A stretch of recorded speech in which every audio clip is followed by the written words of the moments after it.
A princess in the palace, a prisoner in her head. Do you know what the most terrifying prison is? The one that is not outside, but inside.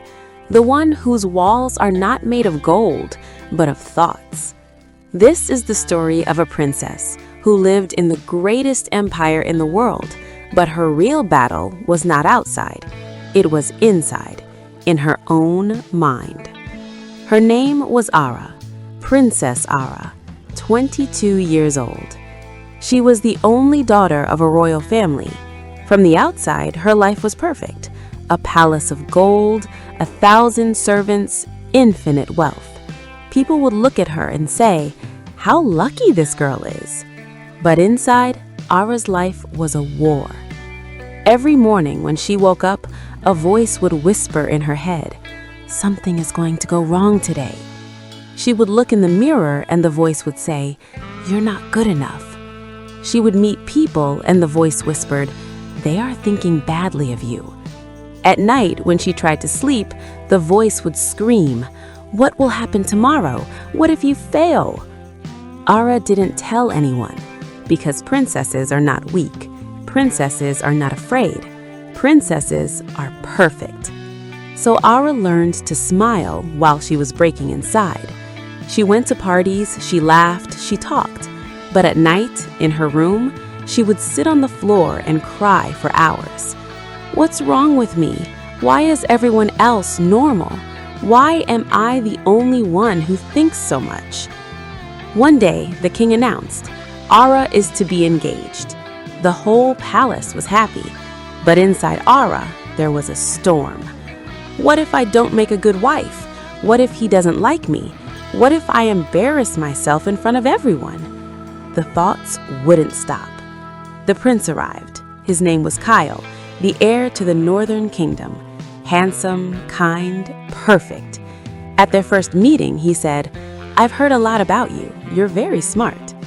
Ara smiled and thanked him, but inside a voice screamed, "He's lying. You're not smart.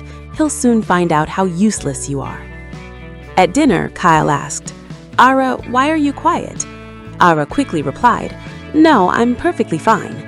But inside, her mind was racing. "He's noticed. Now he'll think I'm boring. I should say something. No, don't say the wrong thing. Keep quiet. No, keeping quiet is wrong too." Her head began to ache. She stood up. "Excuse me, I need some rest." In her room, she sat on the floor, holding her head. Why can't I be normal? Why does my mind never stop? The next day, there was a grand celebration at the palace. Ara had to give a speech. She dressed in royal robes, but as the moment approached, her hands began to tremble. Her heart started racing. Her breathing became heavy. "I can't. Everyone is watching me. What if I make a mistake? What if I forget what to say?" She began pacing the room. Her old midwife, Zina, entered softly. "Baby, it's time." Ara whispered, "Zina, I can't go." "Why?" I'm sick." Zina looked at her carefully. "You're not sick, Ara. You're scared." Tears filled her eyes.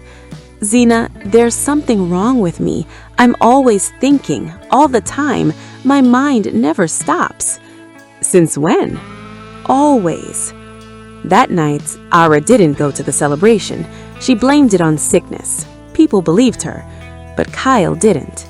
The next day, he visited her. "Ara, are you really okay?" She gave the same fake smile. "Yes, of course." Kyle pulled a chair and sat beside her.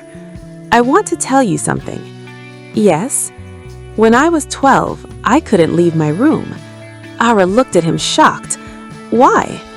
"Because my mind scared me all the time. I thought people were judging me, that I wasn't good enough, that I was a failure." Ara's heart began to pound. "You too?" Kyle nodded. "Yes. It took me years to realize that sometimes our mind becomes our enemy." Tears rolled down Ara's cheeks. "I thought it was just me." Kyle leaned closer. "No, Ara, you're not alone." For the first time, Ara told someone her secret. My mind never stops. It's always thinking, bad thoughts, scary thoughts. I'm tired. Kyle held her hand. I know. How did you get out of it? I got help from a wise man. He taught me that thoughts are just thoughts, not the truth. But they feel real. They feel real because you believe them. In that moment, something shifted inside Ara. Maybe it wasn't her fault. Maybe her mind simply worked differently. Kyle said gently, "A sage called the ambassador is coming to the palace. He understands the mind. Would you like to meet him?" "What will people say?" Kyle smiled. "Your health matters more than people's opinions." The next day, the ambassador arrived, calm, wise, peaceful. "Princess, tell me, what troubles you?" Ara hesitated. Then she told him everything. He listened carefully. Finally, he said, "Your mind is fast. It analyzes everything. That is not weakness. But it hurts me. It hurts because you believe every thought." He gave her a simple exercise. When a bad thought comes, notice it, but do not believe it. What does that mean? When your mind says, "I will fail," you reply, "This is only a thought, not the truth." That's it? That's it. Aura tried.